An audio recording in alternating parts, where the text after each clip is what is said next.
Morning all. I had an interesting game last night in Hertfordshire League. It was against Gil Fillan. He's about 163. He's been higher than that in previous years. It's a Class B rating, so in many ways a more solid opponent than previous opponents I've played. I'll just turn off this iPhone for the noise it's making actually in the background.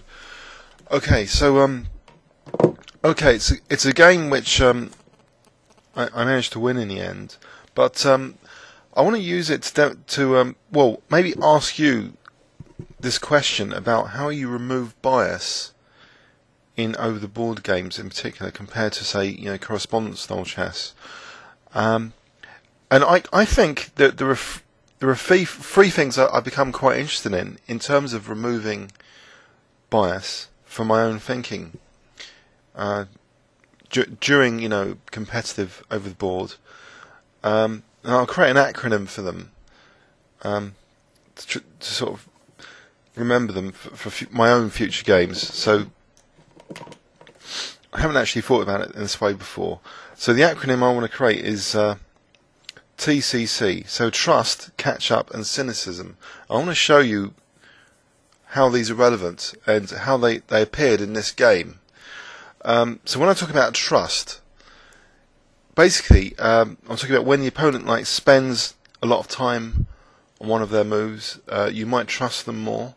So sometimes it's important not to trust them and still try and play what seems to be going into a trap, for example. Catch up, which is the second C, is when you're heavily focused on some strategic plan and you want to catch up to the details that the position's actually presented on the very last move, the new resources. And cynicalism is the other C, which is you think because you're going to do an amazing positional sacrifice that the opponent can't do anything in return, but often the opponent can. They can return the favour with another counter sack. So TCC is the acronym I want to introduce as a question to you, the YouTube audience, as 3 different strategies for removing bias from one's thinking during an over-the-board game. So anyway, I played knight f3, which I've been having good results with, and he played knight f6, and I played c4, and now he played quite a novel move, knight c6. So I played d4, and I thought if he tries to go into a sort of tango system with e6, I think I could play a3, and this is like the tango. So I'm stopping the bishop b4, Nimzovian transposition. And if he has to play d6 and g6, it's sort of a slower king's engine. Well, it's a position I wouldn't mind.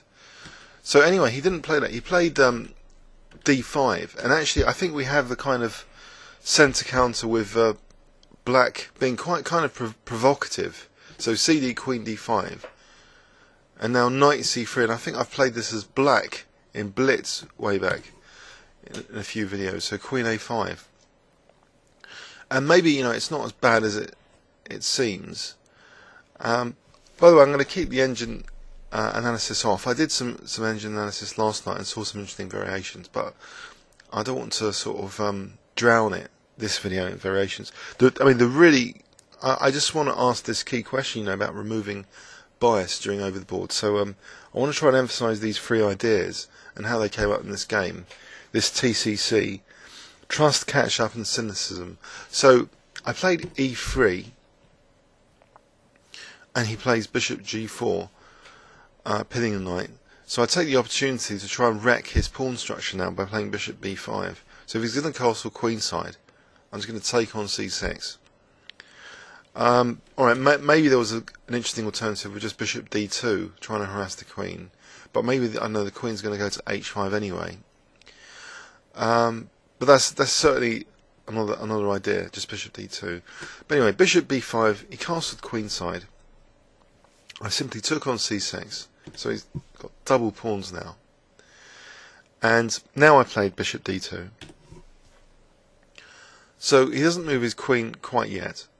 He plays e6, and now I want his queen over on the king side. I want him to play queen h5 because I've got a sneaky idea here. I want to be able to play Queen E2, or maybe even ideally Queen A4, but you know, to get his queen off that side of the board. So by playing H3, he does go over there. And now, actually, Queen A4 is not that great because, you know, he's going to take on F3, protecting C6. I take, Queen takes, so he's protecting C6, attacking the rook. So instead I actually play Queen E2. And because I might be casting queenside, he actually was encouraged now to just take on F3, so he's giving back that light square bishop. He's losing the bishop pair. And we've got a funny symmetrical situation now after G takes F3, where both sides have these double pawns, and both sides can play with the G. I can play with the G file, and he can potentially play with the B file later. So an interesting symmetry has emerged. Bishop and knight each. So bishop E7, and I play check, and he simply plays King D7, and it's not that bad. It's not that exploitable. I suppose another aspect of chess bias, which I don't want to go into, but it is you know, are weaknesses exploitable or are they like theoretical? If you can distinguish between that, then that's reducing another further bias, I think, from one's game. But the three things, you know, as I say, trust, catch up, and cynicism. I haven't demonstrated any of those three yet, but it's coming up. King E2 now.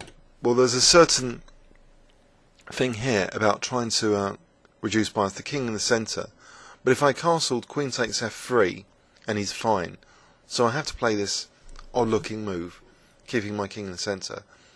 And objectively, I thought, you know, maybe he's going to be okay. So Rook B8. So he's using that B file kind of effectively, and his king isn't that bad. But I mean, nor is mine, unless, you know, there's things like Bishop B4 later and Knight E4 could be really dangerous, just directly exploiting this pin. But it didn't seem that harmless at the moment, the Bishop B4 ideas. I played actually Rook AB1. I think Ribka was preferring B3, but so Rook AB1, I'm not sure. I didn't want to weaken the dark squares, but maybe it's okay. So G6, and so he's weakened his dark squares a bit. And I think he said after the game that maybe H6 to be able to play Knight H7 to G5 was an interesting plan. Possibly. So I played after G6 Rook HC1. So I'm trying to target this C6, and it's here I want to talk about the trust element. And so the reason I bring up this angle of reducing bias is, in the British Championship, you know, in one of the games, you know, the opponent spent ages and then played, you know, move seemingly, you know, sacrificing a pawn. But because he'd spent more than half an hour, I really started to trust him. And here, my opponent, during the game, had about 1 minute to play about 20 moves, it seemed. And he spent a long time on this move, Rook B6. And here is where, you know, I didn't really want to play a greedy, materialistic move. On the other hand, I didn't really want to trust the opponent that Queen takes A7 was a bad idea, as though my queen was getting trapped. The funny thing is, Ribka actually does find some amazing variation, well, last night, where the queen does become diabolically trapped in one variation.